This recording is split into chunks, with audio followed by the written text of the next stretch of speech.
छोटे से गांव में सुरेश नाम का एक व्यक्ति रहता था। वह बहुत ईमानदार और मेहनती था, लेकिन उसके जीवन में लगातार परेशानियां चल रही थी। एक दिन जब उसका धंधा पूरी तरह ठप हो गया और परिवार के लिए रोटी जुटाना भी मुश्किल हो गया, तो सुरेश ने निराश होकर भगवान से कहा, हे भगवान, आप सचमुच मेरी मदद कर सकते हैं। अगर आप हैं तो मेरी इस मुश्किल घड़ी में मेरी सहायता कीजिए। उस दिन सुरेश ने मंदिर में जाकर भगवान के सामने प्रार्थना की। उसने भगवान से कहा, मैंने जीवन भर मेहनत की, किसी का बुरा नहीं चाहा, फिर भी आज मैं इस स्थिति में हूँ कि अपने परिवार का पेट भी नहीं भर पा रहा हूँ। क्या आप मेरी मदद नहीं कर सकते हैं? प्रार्थना के बाद सुरेश ने मंदिर के पुजारी से अपनी परेशानियों के बारे में बताया। पुजारी ने उसकी बात ध्यान से सुनी और उससे एक सुझाव दिया।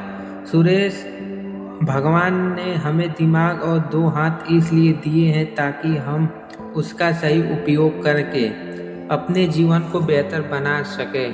भगवान सीधे हमारे लिए काम नहीं करते, बल्कि वे हमें ऐसे अवसर प्रदान करते हैं जिससे हम अपनी मेहनत और समझ से अपनी स्थिति सुधार सकें। तुम हिम्मत मत हारो और नई दिशा में सोचो। उस रात सुरेश ने पुजारी की बातों पर विचार किया।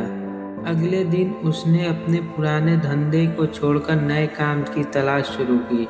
वह गांव के आसपास के खेतों में मजदूरी करने लगा और धीरे धीरे अपने काम में नई चीज़ें सीखने लगा। कुछ ही महीनों में उसने अपने अनुभवों और कड़ी मेहनत से एक छोटी सी खेती की ज़मीन खरीद ली। उसकी मेहनत रंग लाई और फसल अच्छी होने लगी।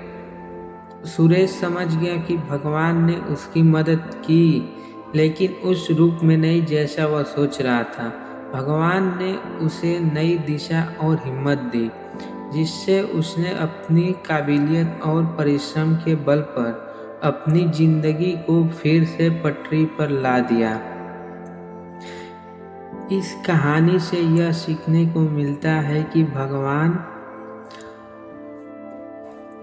हमारी मदद हमेशा करते हैं, लेकिन वे हमें सीधे रास्ता दिखाने के बजाय हमारी सोच और मेहनत को सही दिशा देते हैं। जब हम खुद पर विश्वास रखते हैं तो अपने कर्मों को पूरी लगन से करते हैं, तब भगवान हमारे हर कदम पर हमारा साथ देते हैं।